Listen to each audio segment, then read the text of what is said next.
ਇਸ ਦੇ ਬਾਵਜੂਦ ਵੀ ਸੁਲੇਮਾਨ ਜਦੋਂ ਉਸ ਨੂੰ ਇਹ ਮਿਹਰ ਪ੍ਰਾਪਤ ਹੁੰਦੀ ਹੈ ਕਿ ਖੁਦਾ ਉਸ ਨੂੰ ਸੁਪਨੇ ਦੇ ਵਿੱਚ ਦਰਸ਼ਨ ਦੇ ਰਿਹਾ ਹੈ ਅਤੇ ਖੁਦਾ ਉਹਨੂੰ ਪੁੱਛ ਰਿਹਾ ਹੈ ਤੈਨੂੰ ਕਿਸ ਚੀਜ਼ ਦੀ ਲੋੜ ਹੈ। ਸੁਲੇਮਾਨ ਨਹੀਂ ਪੁੱਛ ਰਿਹਾ, ਖੁਦਾ ਉਹਨੂੰ ਪੁੱਛ ਰਿਹਾ ਹੈ ਮੰਗ ਤੈਨੂੰ ਕਿਸ ਚੀਜ਼ ਦੀ ਲੋੜ ਹੈ। Hallelujah, hallelujah. ਮੰਨ ਲਓ ਜੇਕਰ ਉਹ ਧਨ ਦੌਲਤ, ਉਹ ਜੇ ਕਹਿੰਦਾ ਮੈਨੂੰ ਹੋਰ ਜੀ ਜਿੰਨਾ ਮੇਰੇ ਤੋਂ ਧਨ ਦੌਲਤ ਹੈ ਇਸ ਤੋਂ 10 ਗੁਣਾ ਹੋਰ ਮਿਲ ਜਾਵੇ ਤਾਂ ਖੁਦਾ ਨੇ ਕੀ ਕਰਨਾ ਸੀ, ਉਸ ਨੂੰ ਉਹ ਦੇ ਦੇਣਾ ਸੀ। ਜੇਕਰ ਉਹ ਕਹਿੰਦਾ ਮੇਰਾ ਜੋ ਰਾਜ ਹੈ ਇਸ ਦੀਆਂ ਸੀਮਾਵਾਂ ਹੋਰ ਵੱਧ ਜਾਣ ਤਾਂ ਖੁਦਾ ਨੇ ਉਸ ਦੇ ਰਾਜ ਦਾ ਹੋਰ ਵਿਸਤਾਰ ਕਰ ਦੇਣਾ ਸੀ। ਸਾਰਾ ਕੁਛ ਖੁਦਾ ਨੇ ਕਰ ਦੇਣਾ ਜੋ ਕੁਛ ਉਹ ਮੰਗਦਾ ਸੀ।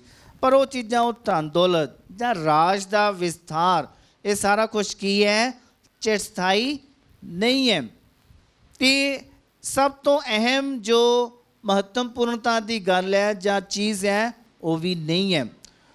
ਸੋ ਸੁਲੇਮਾਨ ਕੀ ਕਰਦਾ ਹੈ, ਉਹ ਉਸ ਚੀਜ਼ ਦੀ ਮੰਗ ਕਰਦਾ ਹੈ ਜੋ ਸਭ ਤੋਂ ਵੱਧ ਜ਼ਰੂਰੀ ਹੈ। ਤੁਹਾਡੇ ਤੋਂ ਪੈਸਾ ਨਹੀਂ ਹੈ, ਧਨ ਦੌਲਤ ਨਹੀਂ ਹੈ, ਜੇਕਰ ਤੁਹਾਡੇ ਤੋਂ ਸਿਆਣਪ ਹੈ ਤਾਂ ਇਹ ਸਭ ਤੋਂ ਵੱਡੀ ਗੱਲ ਹੈ। ਜੇ ਤੁਹਾਡੇ ਤੋਂ ਸਿਆਣਪ ਹੈ, ਬੁੱਧ ਹੈ, ਸਮਝ ਹੈ, ਜੇਕਰ ਇਹ ਹੈ, ਗਿਆਨ ਹੈ, ਅਤੇ ਬਾਕੀ ਸਾਰੀਆਂ ਚੀਜ਼ਾਂ ਤੋਂ ਇਹ ਕੀ ਹੈ, ਉੱਤਮ ਹੈ, ਸਰਵੋਤਮ ਹੈ। ਆਪਣੀ ਸਿਆਣਪ, ਆਪਣੇ ਗਿਆਨ ਦੇ ਬਲ 'ਤੇ ਤੁਸੀਂ ਕੀ ਕਰ ਸਕਦੇ ਹੋ, ਧਨ ਦੌਲਤ ਹਾਸਿਲ ਕਰ ਸਕਦੇ ਹੋ, ਨਾਮ ਸ਼ੋਹਰਤ, ਇਹ ਸਾਰਾ ਕੁਛ ਹਾਸਿਲ ਕਰ ਸਕਦੇ ਹੋ। ਜੇਕਰ ਸਿਆਣਪ ਹੀ ਨਹੀਂ ਹੈ, ਮੰਨ ਲਓ ਕੋਈ ਅਮੀਰ ਘਰਾਣਾ ਆ, ਪਰਿਵਾਰ ਹੈ, ਪਰ ਉਹਨਾਂ ਨੇ ਬੱਚਿਆਂ ਵਿੱਚ ਜਾਓ ਕੀ ਕਹਿੰਦੇ ਮੰਦਬੁੱਧੀ ਬੱਚੇ ਪੈਦਾ ਹੋ ਜਾਂਦੇ ਆ, ਇੱਦਾਂ ਜੇਕਰ ਹੋ ਜਾਵੇ ਤਾਂ ਉਸ ਧਨ ਦੌਲਤ ਦਾ ਉਹਨਾਂ ਨੂੰ ਫਾਇਦਾ ਹੈ ਨਹੀਂ ਹੈ। ਜੇਕਰ ਉਹ ਬੱਚਾ ਪੂਰਨ ਤੌਰ 'ਤੇ ਤੰਦਰੁਸਤ ਹੁੰਦਾ ਫਿਰ ਉਸ ਪਰਿਵਾਰ ਨੂੰ ਉਸ ਬੱਚੇ ਦਾ ਫਾਇਦਾ ਹੋਣਾ ਸੀ ਕਿ ਅਕਲਮੰਦ ਹੈ, ਸਮਝਦਾਰ ਹੈ, ਪੂਰਨ ਤੌਰ 'ਤੇ ਸਰੀਰ ਵਿੱਚ ਠੀਕ ਹੈ। ਹਾਲੇਲੂਇਆ, ਪ੍ਰਭੂ ਯਿਸੂ ਦੀ ਵਡਿਆਈ ਹੋਵੇ। ਸੁਲੇਮਾਨ ਨੇ ਇਹੋ ਜਿਹੀ ਚੀਜ਼ ਦੀ ਮੰਗ ਕੀਤੀ, ਪ੍ਰਭੂ ਮੈਨੂੰ ਇਹ ਸਮਝ ਪ੍ਰਦਾਨ ਕਰ ਕਿ ਪਤਾ ਲੱਗੇ ਕਿ ਆਹ ਚੀਜ਼ ਬੁਰੀ ਹੈ ਉਸ ਨੂੰ ਮੈਂ ਤਿਆਗਣਾ ਹੈ ਅਤੇ ਆਹ ਚੀਜ਼ ਚੰਗੀ ਹੈ ਉਸ ਨੂੰ ਮੈਂ ਅਪਣਾਉਣਾ ਹੈ, ਉਸ ਨੂੰ ਮੈਂ ਆਪਣੇ ਜੀਵਨ ਵਿੱਚ ਲਾਗੂ ਕਰਨਾ ਹੈ। ਇਸ ਗੱਲ ਦੀ ਉਹ ਪ੍ਰਭੂ ਦੇ ਅੱਗੇ ਮੰਗ ਕਰਦਾ ਹੈ। ਅਤੇ ਪ੍ਰਭੂ ਕੀ ਕਰਦਾ ਆ, ਨਾ ਸਿਰਫ ਉਸ ਨੂੰ ਅਕਲ ਬੁੱਧ ਪ੍ਰਦਾਨ ਕਰਦਾ, ਸਿਆਣਪ ਪ੍ਰਦਾਨ ਕਰਦਾ, ਉਸ ਦੇ ਨਾਲ ਹੀ ਦੁਨਿਆਵੀ ਚੀਜ਼ਾਂ ਵੀ ਪ੍ਰਦਾਨ ਕਰਦਾ ਹੈ। ਹਾਲੇਲੂਇਆ, ਪ੍ਰਭੂ ਯਿਸੂ ਦੀ ਵਡਿਆਈ ਹੋਵੇ, ਪ੍ਰਭੂ ਯਿਸੂ ਦਾ ਧੰਨਵਾਦ ਹੋਵੇ। ਪਿਆਰਿਓ, ਅਸੀਂ ਆਪਣੇ ਆਪ ਨੂੰ ਇੱਕ ਚੁਣੇ ਹੋਏ ਲੋਕ ਸਮਝਣਾ ਹੈ। ਦੂਜਾ ਪਾਠ ਜਦੋਂ ਆਪਾਂ ਸੁਣਦੇ ਹਾਂ ਰੋਮੀਆਂ ਦੀ ਸੰਗਤ ਨੂੰ ਵਿਸ਼ਵਾਸ ਸੰਗਤ ਪੱਤਰ ਵਿੱਚੋਂ ਉਹਦਾ 8 ਅਧਿਆਏ, ਉਹਦੇ ਵਿੱਚ ਜੋ ਆਪਾਂ ਸੁਣਦੇ ਹਾਂ ਸੰਤ ਪੌਲੁਸ ਕਹਿੰਦਾ ਕਿ ਤੁਸੀਂ ਆਪਣੇ ਆਪ ਨੂੰ ਸੱਦੇ ਹੋਏ ਚੁਣੇ ਹੋਏ ਲੋਕ ਸਮਝੋ। ਜੇਕਰ ਤੁਸੀਂ ਸੱਦੇ ਹੋਏ ਚੁਣੇ ਹੋਏ ਲੋਕ ਸਮਝੋਗੇ ਤਾਂ ਤੁਸੀਂ ਇਹਨਾਂ ਦੁਨਿਆਵੀ ਚੀਜ਼ਾਂ ਨੂੰ ਜ਼ਿਆਦਾ ਗੌਰ ਧਿਆਨ ਨਹੀਂ ਦੇਵੋਗੇ। ਉਹ ਤੋਂ ਵੀ ਵੱਧ ਚੀਜ਼ਾਂ ਹਨ, ਜ਼ਿਆਦਾ ਅਹਿਮ, ਜ਼ਿਆਦਾ ਮਹੱਤਵ ਰੱਖਣ ਵਾਲੀਆਂ ਚੀਜ਼ਾਂ ਹਨ, ਉਹ ਚੀਜ਼ਾਂ ਤੁਸੀਂ ਪਹਿਲ ਦੇ ਤੌਰ 'ਤੇ ਕਰੋਗੇ। ਜੇਕਰ ਉਹ ਕਰੋਗੇ ਤਾਂ ਤੁਸੀਂ ਸੱਚਮੁੱਚ ਸੱਦੇ ਹੋਏ ਚੁਣੇ ਹੋਏ ਲੋਕਾਂ ਦੀ ਸੰਗਤ ਵਿੱਚ ਸ਼ਾਮਲ ਹੋਵੋਗੇ। Hallelujah, hallelujah. ਅੱਜ ਕੱਲ੍ਹ ਦੇ ਦੇਖੋ ਕੀ ਹੋ ਰਿਹਾ, ਆਪਾਂ ਅੱਜ ਕੱਲ੍ਹ ਕਰ ਕੀ ਰਹੇ ਹਾਂ। ਮੰਨ ਲਓ ਬੱਚੇ ਆ, ਮੰਗ ਕਰਦੇ ਆ, ਮਾਹੌਲ ਨੂੰ ਦੇਖਦੇ ਆ ਕਿ ਸਾਨੂੰ ਫੋਨ ਲੈ ਕੇ ਦਿਓ ਜੀ, ਸਮਾਰਟਫੋਨ ਲੈ ਕੇ ਦੇ ਦਿੱਤਾ। ਸਾਨੂੰ ਮੋਟਰਸਾਈਕਲ ਲੈ ਕੇ ਦਿਓ ਜੀ, ਮੋਟਰਸਾਈਕਲ ਲੈ ਕੇ ਦੇ ਦਿੱਤਾ। ਫਿਰ ਅਸੀਂ ਕਾਲਜ ਜਾਣਾ ਆ ਜਾਂ ਫਿਰ ਅਸੀਂ ਪੜ੍ਹਾਈ ਕਰਨੀ ਹੈ, ਸਾਨੂੰ ਆਹ ਲੈ ਕੇ ਦਿਓ। ਉਹ ਤੁਸੀਂ ਲੈ ਕੇ ਦੇ ਦਿੱਤਾ, ਫਿਰ ਫੋਨ ਪਸੰਦ ਨਹੀਂ ਆਇਆ, ਕੁਝ ਸਮਾਂ ਵਰਤਿਆ, ਉਸ ਤੋਂ ਬਾਅਦ ਨਹੀਂ ਜੀ ਹੁਣ ਸਾਨੂੰ ਆਈਫੋਨ ਲੈ ਕੇ ਦਿਓ, ਨਹੀਂ ਜੀ ਮੋਟਰਸਾਈਕਲ ਦਾ ਨਹੀਂ ਗੱਲ ਬਣਦੀ, ਹੁਣ ਸਾਨੂੰ ਬੁਲਟ ਲੈ ਕੇ ਦਿਓ। ਇਸ ਤਰ੍ਹਾਂ ਜੇਕਰ ਇੱਦਾਂ ਦੀ ਸੋਚ ਹੈ ਤਾਂ ਉੱਥੇ ਕੀ ਆਪਾਂ ਰਵਾਂਗੇ। ਆਪਾਂ ਨੂੰ ਹਾਲੇ ਤੱਕ ਪਤਾ ਨਹੀਂ ਲੱਗਾ ਕਿ ਅਸੀਂ ਆਪਣੀ ਲੋੜ ਨੂੰ ਪੂਰਾ ਕਰਨਾ ਹੈ ਅਤੇ ਕਿਸ ਤਰੀਕੇ ਨਾਲ ਉਸ ਲੋੜ ਨੂੰ ਆਪਾਂ ਪੂਰਾ ਕਰਨਾ ਹੈ। Hallelujah, hallelujah.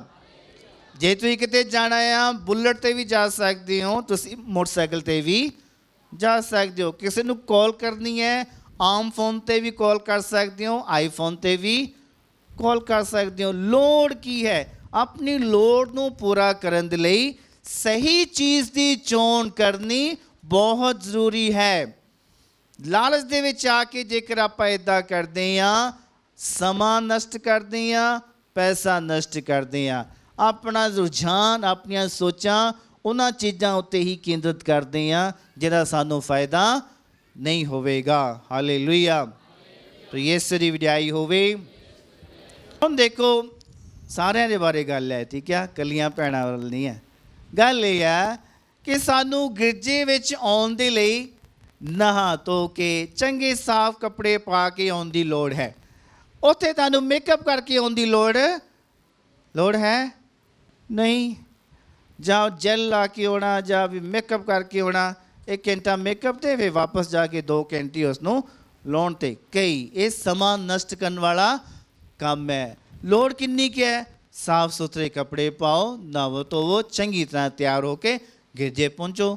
ਨਾ ਕਿ ਆਪਾਂ ਇਹਨਾਂ ਕੰਮਾਂ ਦੇ ਵਿੱਚ ਕੀ ਕਰੀਏ, ਸਮਾਂ ਵੇਸਟ ਕਰੀਏ। ਇਸੇ ਕਰਕੇ ਜ਼ਿਆਦਾਤਰ ਨੋਟ ਕਰ ਲਿਓ ਗੱਲ, ਜ਼ਿਆਦਾਤਰ ਆਪਾਂ ਇਹਨਾਂ ਚੱਕਰਾਂ ਦੇ ਕਰਕੇ ਹੀ ਗਿਰਜੇ ਵਿੱਚ ਆਉਣ ਤੋਂ ਲੇਟ ਹੋ ਜਾਂਦੇ ਹਾਂ। ਜੋ ਵਿਅਰਥ ਹੈ ਉਹਦਾ ਫਾਇਦਾ ਹੈ ਨਹੀਂ। ਖੁਦਾ ਨੇ ਸਾਡੇ ਮੇਕਅਪ ਨੂੰ ਜਾਂ ਫੈਸ਼ਨ ਨੂੰ ਨਹੀਂ ਦੇਖਣਾ, ਸਾਡੇ ਬੁਲਟ ਨੂੰ, ਆਈਫੋਨ ਨੂੰ ਨਹੀਂ ਦੇਖਣਾ। ਤੁਹਾਡੇ ਮਨ ਦੀ ਸ਼ਰਧਾ, ਤੁਹਾਡਾ ਵਿਸ਼ਵਾਸ, ਇਸ ਗੱਲ ਨੂੰ ਦੇਖਣਾ ਪ੍ਰਭੂ ਨੇ ਕਿ ਕਿਸ ਸ਼ਰਧਾ, ਕਿਸ ਵਿਸ਼ਵਾਸ ਨਾਲ ਅਤੇ ਕਿਸ ਰੁਝਾਨ ਨਾਲ ਤੁਸੀਂ ਆ ਰਹੇ ਹੋ। ਉਹ ਚੀਜ਼ਾਂ ਖੁਦਾ ਨੇ ਦੇਖਣੀਆਂ, ਫਿਰ ਹੀ ਉਹਨੇ ਬਦਲੇ ਵਿੱਚ ਤੁਹਾਨੂੰ ਉਸ ਤਰ੍ਹਾਂ ਦੀਆਂ ਬਰਕਤਾਂ ਦੇਣੀਆਂ ਹਨ। ਹਾਲੇਲੂਇਆ, ਪ੍ਰਭੂ ਯਿਸੂ ਦੀ ਵਡਿਆਈ ਹੋਵੇ, ਪ੍ਰਭੂ ਯਿਸੂ ਦਾ ਧੰਨਵਾਦ ਹੋਵੇ। ਇਸ ਕਰਕੇ ਆਪਾਂ ਸ਼ੁਰੂ ਵਿੱਚ ਇੱਕ ਵਚਨ ਪੜ੍ਹਦੇ ਹਾਂ, ਸੰਤ ਮੱਤੀ ਦੀ ਅੰਜੀਲ, ਉਸ ਦਾ 6 ਅਧਿਆਏ 25 ਐਤ।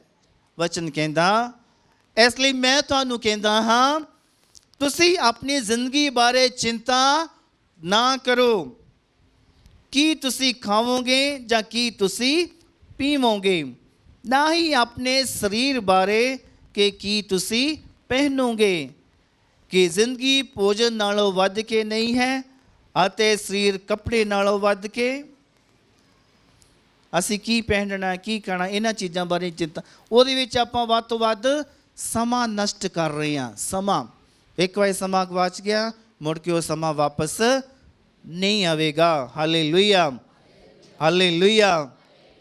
ਪ੍ਰਭੂ ਸਾਨੂੰ ਹੱਲ ਦੇ ਰਿਹਾ ਹੈ, ਹੱਲ, ਇਸ ਗੱਲ ਦਾ ਹੱਲ ਪ੍ਰਦਾਨ ਕਰ ਰਿਹਾ। ਹੱਲ ਅੱਗੇ ਆਪਾਂ ਪੜ੍ਹਦੇ ਹਾਂ ਮੱਤੀ ਅੰਜੀਲ ਵਿੱਚੋਂ ਹੀ 6 ਅਧਿਆਏ ਦੀ 33 ਐਤ, ਉਸ ਤੋਂ ਥੋੜ੍ਹੀਆਂ ਐਤਾਂ ਅੱਗੇ 33 ਐਤ। ਪ੍ਰਭੂ ਕਹਿੰਦਾ, ਤੁਸੀਂ ਪਹਿਲਾਂ ਉਸ ਦੇ ਰਾਜ ਅਤੇ ਉਸ ਦੀ ਧਾਰਮਿਕਤਾ ਦੀ ਖੋਜ ਕਰੋ। ਪਹਿਲ ਦੇ ਤੌਰ 'ਤੇ ਜੋ ਕੰਮ ਕਰਨੇ ਆ, ਪਹਿਲਾਂ ਉਹ ਕਰਨ ਦੀ ਕੋਸ਼ਿਸ਼ ਕਰੋ ਅਤੇ ਇਹ ਸਭ ਚੀਜ਼ਾਂ ਤੁਹਾਨੂੰ ਮਿਲ ਜਾਣਗੀਆਂ। Hallelujah, hallelujah. ਯਿਸੂ ਦੀ ਵਡਿਆਈ ਹੋਵੇ, ਯਿਸੂ ਦਾ ਧੰਨਵਾਦ ਹੋਵੇ।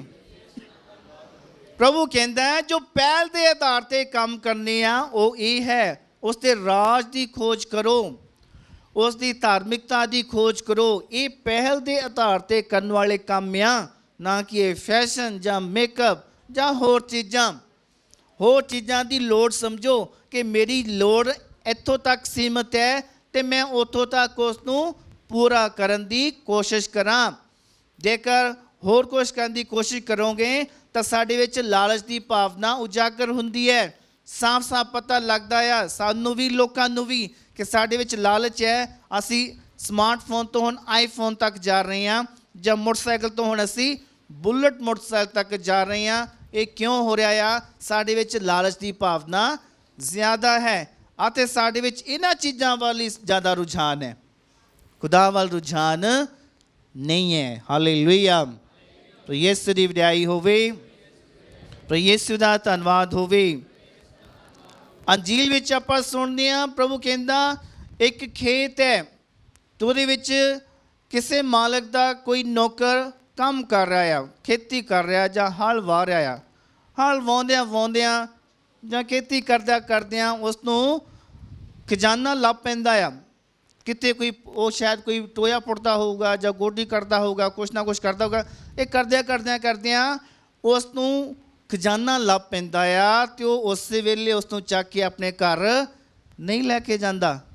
ਸਿਰਫ ਉਹਨੂੰ ਹੀ ਪਤਾ ਹੁੰਦਾ ਆ ਕਿ ਇੱਥੇ ਖਜ਼ਾਨਾ ਹੈ। ਫਿਰ ਵਾਪਸ ਉਸੇ ਤਰੀਕੇ ਨਾਲ ਹੀ ਉਸ ਨੂੰ ਦੱਬ ਦਿੰਦਾ ਹੈ, ਉਸ ਨੂੰ ਲੈ ਕੇ ਨਹੀਂ ਜਾਂਦਾ। ਮੰਨ ਲਓ ਜੇਕਰ ਉਹ ਇਸੇ ਤਰ੍ਹਾਂ ਹੀ ਲੈਣਾ ਤੇ ਉਹਨੇ ਕੀ ਕਰਨਾ ਸੀ, ਅਗਲੇ ਦਿਨ ਤੋਂ ਕੰਮ 'ਤੇ ਆਉਣਾ ਬੰਦ ਕਰ ਦੇਣਾ ਸੀ। ਜਦੋਂ ਕੰਮ 'ਤੇ ਆਉਣਾ ਬੰਦ ਕਰ ਦੇਣਾ ਸੀ ਤੇ ਉਸਦੇ ਮਾਲਕ ਨੇ ਪੁੱਛਣਾ ਸੀ ਵੀ ਕੀ ਗੱਲ ਹੋ ਗਈ, ਕੰਮ 'ਤੇ ਆਉਣਾ ਬੰਦ ਕਰ ਦਿੱਤਾ, ਕਿਉਂ?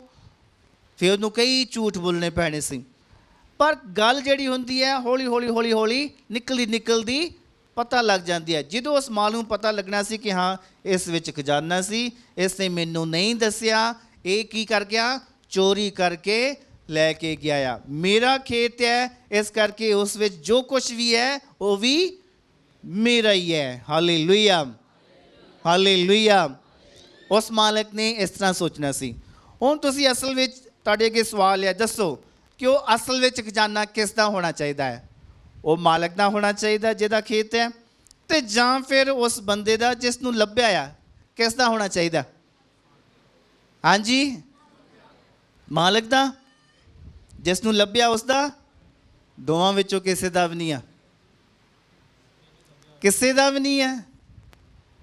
ਤੁਸੀਂ ਸੁਣਿਆ ਅਹਿਮਦ ਸ਼ਾਹ ਅਬਦਾਲੀ 18ਵੀਂ ਸਦੀ ਵਿੱਚ 1746 ਤੋਂ ਲੈ ਕੇ ਕੋਈ 1770-80 ਈਸਵੀ ਤੱਕ ਮਹਾਰਾਜਾ ਰਣਜੀਤ ਸਿੰਘ ਦੇ ਆਉਣ ਤੋਂ ਪਹਿਲਾਂ ਇਹ ਬੰਦਾ ਅਹਿਮਦ ਸ਼ਾਹ ਅਬਦਾਲੀ ਅਫਗਾਨਿਸਤਾਨ ਤੋਂ ਬਾਰ-ਬਾਰ ਆਉਂਦਾ, ਪੰਜਾਬ ਉੱਤੇ ਚੜ੍ਹਾਈ ਕਰਦਾ, ਲੜਾਈ ਕਰਦਾ, ਲੋਕਾਂ ਨੂੰ ਲੁੱਟ-ਕੁੱਟ ਕੇ ਸਾਰਾ ਕੁਝ ਜੋ ਵੀ ਹੈ ਲੋਕਾਂ ਨੂੰ ਗੁਲਾਮ ਬਣਾ ਕੇ ਲੈ ਜਾਂਦਾ ਸੀ। ਜੋ ਕੁਛ ਵੀ ਉਹਨਾਂ ਨੇ ਬਚਾ ਕੇ ਰੱਖਿਆ ਸੀ, ਮਿਹਨਤ ਕੀਤੀ ਸੀ, ਕਮਾਇਆ ਸੀ, ਸਾਰਾ ਕੁਛ ਲੁੱਟ ਕੇ ਲੈ ਜਾਂਦਾ ਸੀ।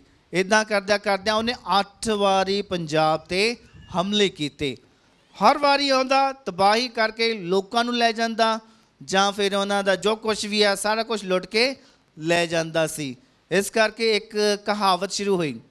ਕਹਾਵਤ ਇਹ ਹੈ ਕਿ ਖਾਧਾ ਪੀਤਾ ਲਾਹੇ ਦਾ, ਬਾਕੀ ਅਹਿਮਦ ਸ਼ਾਹੇ ਦਾ। ਖਾਧਾ ਪੀਤਾ ਲਾਹੇ ਦਾ, ਬਾਕੀ ਅਹਿਮਦ ਸ਼ਾਹੇ ਦਾ।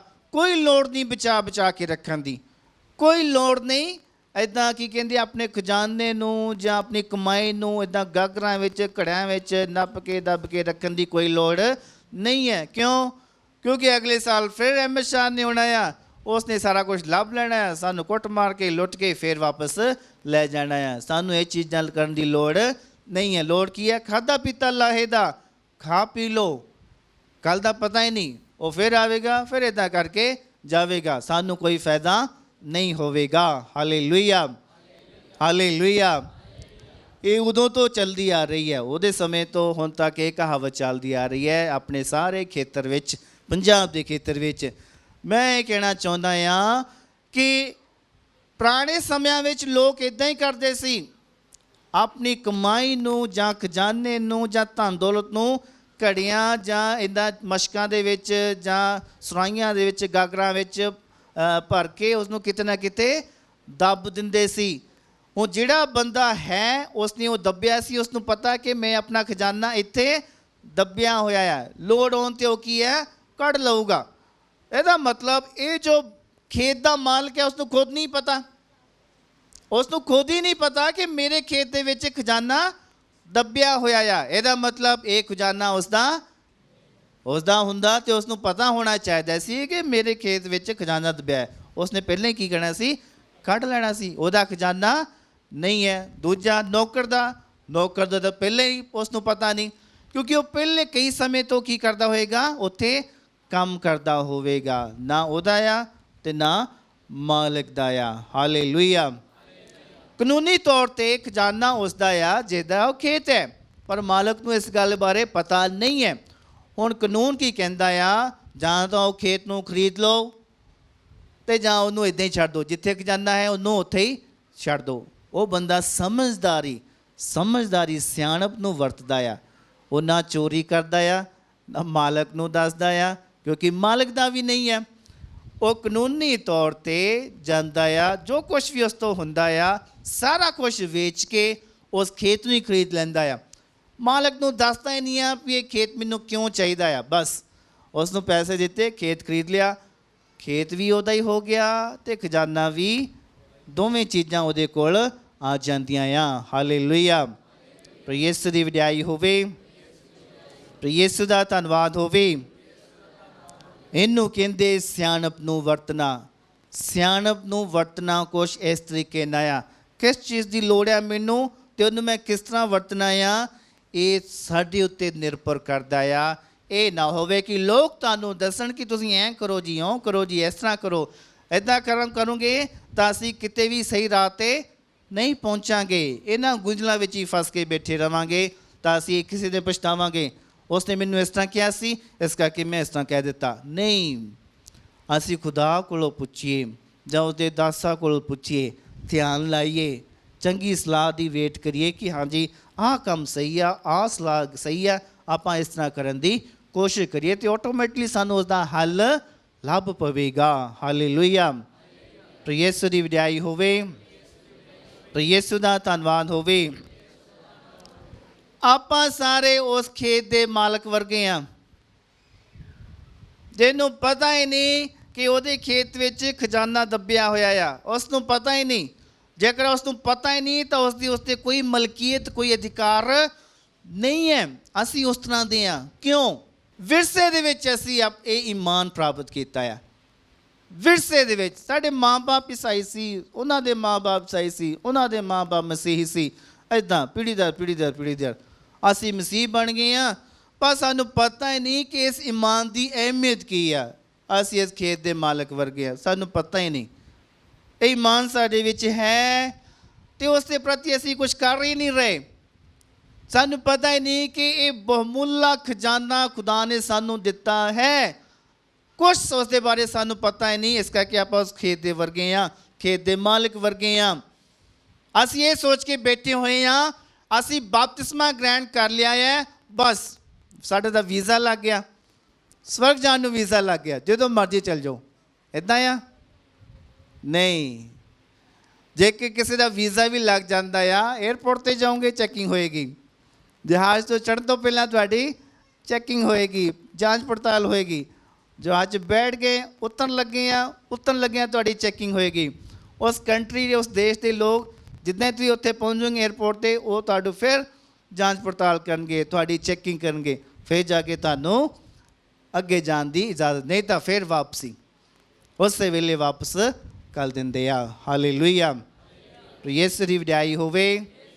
ਪਿਆਰਿਓ, ਅਸੀਂ ਇਹ ਬਪਤਿਸਮਾ ਗ੍ਰਹਿਣ ਕਰ ਲਿਆ ਆ, ਇਹ ਸੋਚ ਕੇ ਬੈਠੇ ਹੋਏ ਹਾਂ ਕਿ ਖਜ਼ਾਨਾ ਸਾਡੇ ਕੋਲ ਹੈ, ਅਸੀਂ ਇਹਦੇ ਮਾਲਕ ਹਾਂ, ਪਰ ਨਾ ਉਹਦੀ ਅਸੀਂ ਵਰਤੋਂ ਕਰ ਰਹੇ ਹਾਂ, ਨਾ ਅਸੀਂ ਉਸ ਦੇ ਬਾਰੇ ਜਾਣਦੇ ਹਾਂ।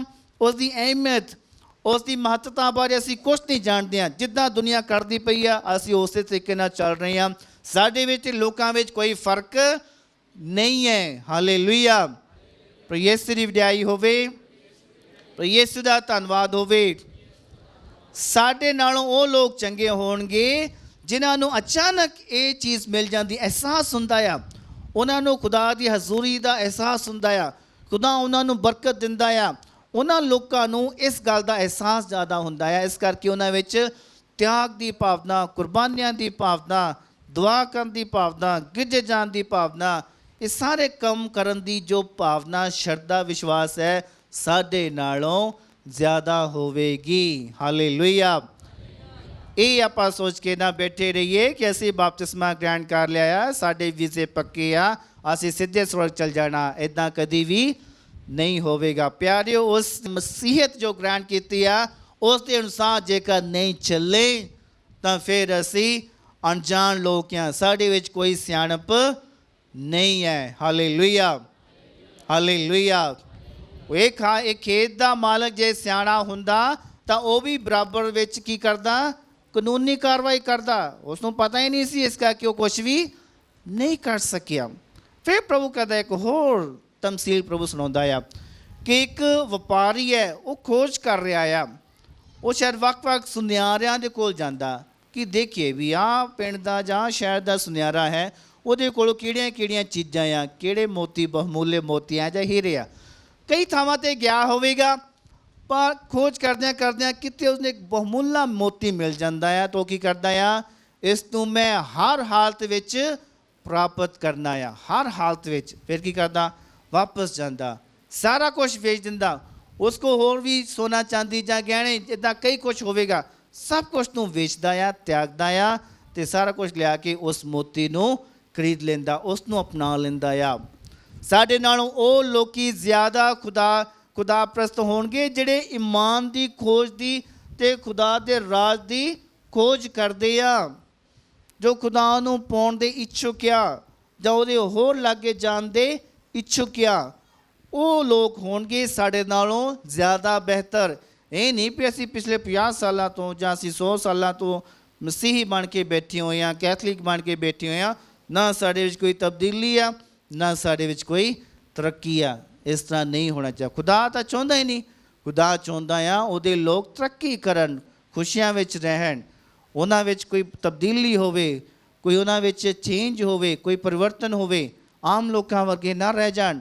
ਇੱਦਾਂ ਦੀ ਸੋਚ ਖੁਦਾ ਵਿੱਚ ਨਹੀਂ ਆ। ਹਰ ਪੱਖੋਂ ਖੁਦਾ ਕਹਿੰਦਾ ਆਪਣੇ ਲੋਕਾਂ ਵਿੱਚ ਤਰੱਕੀ ਹੋਵੇ, ਵਿਸਥਾਰ ਹੋਵੇ, ਖੁਸ਼ਹਾਲੀ ਹੋਵੇ। ਇਹ ਚੀਜ਼ ਆ, ਇਹ ਸੋਚ ਆ ਖੁਦਾ ਦੀ। ਅਸੀਂ ਉਹ ਸੋਚ ਨਾਲ ਕਿੰਨਾ ਕੁ ਆਪਾਂ ਮੇਲ ਕਰਦੇ ਹਾਂ ਜਾਂ ਕਿੰਨਾ ਕੁ ਉਸ ਦੇ ਪ੍ਰਤੀ ਸੁਚੇਤ ਹਾਂ, ਇਹ ਸਾਡੇ 'ਤੇ ਨਿਰਭਰ ਕਰਦਾ ਆ। ਹਾਲੇਲੂਇਆ। ਪ੍ਰਭੂ ਯਿਸੂ ਦੀ ਵਡਿਆਈ ਹੋਵੇ, ਪ੍ਰਭੂ ਯਿਸੂ ਦਾ ਧੰਨਵਾਦ ਹੋਵੇ। ਇਸ ਕਰਕੇ ਪਿਆਰਿਓ, ਉਹ ਸਾਰੇ ਲੋਕ ਜਿਨ੍ਹਾਂ ਵਿੱਚ ਤਿਆਗ ਕਰਨ ਦੀ ਭਾਵਨਾ ਆ, ਸਾਰਾ ਕੁਝ ਵੇਚ ਦਿੱਤਾ, ਫਿਰ ਉਸ ਤੋਂ ਖੇਤ ਨੂੰ ਵੀ ਖਰੀਦ ਲਿਆ, ਖਜ਼ਾਨੇ ਨੂੰ ਵੀ ਖਰੀਦ ਲਿਆ। ਸਾਰਾ ਕੁਝ ਵੇਚ ਦਿੱਤਾ, ਤਿਆਗ ਦਿੱਤਾ, ਤੇ ਫਿਰ ਕੀ ਹੋ ਗਿਆ? ਉਸ ਮੋਤੀ ਨੂੰ ਆਪਾਂ ਖਰੀਦ ਲਿਆ। ਯਾਨੀ ਕਿ ਸਾਰਾ ਕੁਝ ਤਿਆਗ ਕਰੋਗੇ ਤਾਂ ਫਿਰ ਜਾ ਕੇ ਖੁਦਾ ਨੂੰ ਆਪਾਂ ਪ੍ਰਾਪਤ ਕਰਨਗੇ, ਜੋ ਸਾਰੀਆਂ ਚੀਜ਼ਾਂ ਤੋਂ ਵੱਧ ਕੀਮਤੀ ਹੈ, ਵੱਧ ਅਹਿਮਤ ਹੈ, ਸਰਵੋਤਮ ਹੈ। ਹਾਲੇਲੂਇਆ। ਪ੍ਰਭੂ ਯਿਸੂ ਦੀ ਵਡਿਆਈ ਹੋਵੇ। ਇਸ ਕਰਕੇ ਪਿਆਰਿਓ, ਵਚਨ ਸਾਨੂੰ ਕਹਿੰਦਾ ਹੈ, ਪ੍ਰਭੂ ਦਾ ਵਚਨ ਸਾਨੂੰ ਕਹਿੰਦਾ ਹੈ, ਅਸੀਂ ਪੜ੍ਹਦੇ ਹਾਂ ਗਲਾਤੀਆਂ ਦੇ ਪੱਤਰ ਵਿੱਚੋਂ, ਗਲਾਤੀਆ ਉਸ ਦਾ 2 ਅਧਿਆਏ 20 ਐਤ, 2 ਅਧਿਆਏ 20 ਐਤ। ਸਾਰੇ ਮਸੀਹ ਭੈਣ ਭਰਾਵੋ, ਇਸ ਵਚਨ ਨੂੰ ਆਪਾਂ ਪੜ੍ਹਨ ਅਤੇ ਸਮਝਣ ਦੀ ਕੋਸ਼ਿਸ਼ ਕਰੀਏ। ਸੰਤ ਪੌਲੁਸ ਕਹਿ ਰਿਹਾ ਆ, ਮੈਂ ਮਸੀਹ ਦੇ ਨਾਲ ਸਲੀਬ ਉੱਤੇ ਚੜ੍ਹ ਗਿਆ ਅਤੇ ਮਰ ਗਿਆ ਹਾਂ, ਤਾਂ ਜੋ ਹੁਣ ਮੈਂ ਨਹੀਂ ਜਿਉਂਦਾ, ਸਗੋਂ ਮਸੀਹ ਹੈ ਜੋ ਮੇਰੇ ਵਿੱਚ ਜਿਉਂਦਾ ਹੈ। ਇਹ ਜੋ ਜੀਵਨ ਹੈ, ਇਹ ਮੇਰਾ ਜੀਵਨ ਨਹੀਂ ਹੈ। ਜਦੋਂ ਦਾ ਮੈਂ ਬਪਤਿਸਮਾ ਗ੍ਰਹਿਣ ਕੀਤਾ ਹੈ, ਮੈਂ ਆਪਣਾ ਜੀਵਨ ਖੁਦਾ ਨੂੰ ਸਮਰਪਿਤ ਕਰ ਦਿੱਤਾ ਹੈ। ਇਸ ਕਰਕੇ ਇਹ ਜੋ ਮੇਰਾ ਜੀਵਨ ਹੈ, ਮੇਰਾ ਨਹੀਂ ਹੈ, ਇਹ ਹੁਣ ਪ੍ਰਭੂ ਦਾ ਹੈ। ਉਹ ਮੇਰੇ ਵਿੱਚ ਵਾਸ ਕਰਦਾ ਆ ਅਤੇ ਮੈਂ ਉਸੇ ਤਰੀਕੇ ਨਾਲ ਜਿਉਣਾ ਚਾਹੁੰਦਾ ਹਾਂ। ਹਾਲੇਲੂਇਆ। ਪ੍ਰਭੂ ਯਿਸੂ ਦੀ ਵਡਿਆਈ ਹੋਵੇ, ਪ੍ਰਭੂ ਯਿਸੂ ਦਾ ਧੰਨਵਾਦ ਹੋਵੇ। ਫਿਰ ਇੱਕ ਵਚਨ ਪੜ੍ਹਦੇ ਹਾਂ ਉਤਪਤੀ ਪੁਸਤਕ ਵਿੱਚੋਂ 17 ਅਧਿਆਇ ਦੀ ਪਹਿਲੀ ਐਤ।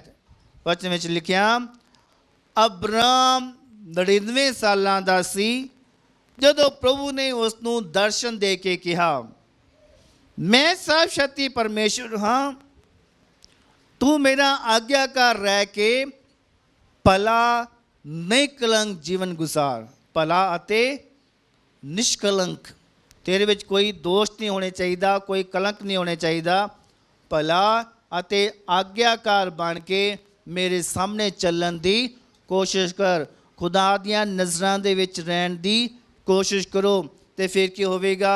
ਸਾਰਾ ਕੁਝ ਖੁਦਾ, ਜੇਕਰ ਕੋਈ ਬੁਰਾਈ ਹੈ ਸਾਡੇ ਵੱਲ ਆ ਰਹੀ, ਉਸ ਨੂੰ ਅੱਛਾਈ ਵਿੱਚ ਤਬਦੀਲ ਕਰ ਦੇਵੇਗਾ। ਯੂਸਫ ਦੇ ਨਾਲ ਬਹੁਤ ਸਾਰੀਆਂ ਬੁਰਾਈਆਂ ਕੀਤੀਆਂ, ਉਸ ਦੇ ਭਰਾਵਾਂ ਨੇ ਉਸ ਨੂੰ ਵੇਚ ਦਿੱਤਾ ਜਾਂ ਉਸ ਨੂੰ ਘੱਲ ਦਿੱਤਾ, ਕਈ ਕੁਝ। ਉਹ ਸਾਰੀਆਂ ਬੁਰਾਈਆਂ ਨੂੰ ਪ੍ਰਭੂ ਨੇ ਕੀਤਾ, ਤਬਦੀਲ ਕਰਕੇ ਉਸ ਦੀਆਂ ਇੱਛਾਈਆਂ ਦੇ ਵਿੱਚ ਬਦਲ ਦਿੱਤਾ, ਨੇਕੀਆਂ ਦੇ ਵਿੱਚ ਬਦਲ ਦਿੱਤਾ। ਇੱਦਾਂ ਹੀ ਪ੍ਰਭੂ ਕਰੇਗਾ।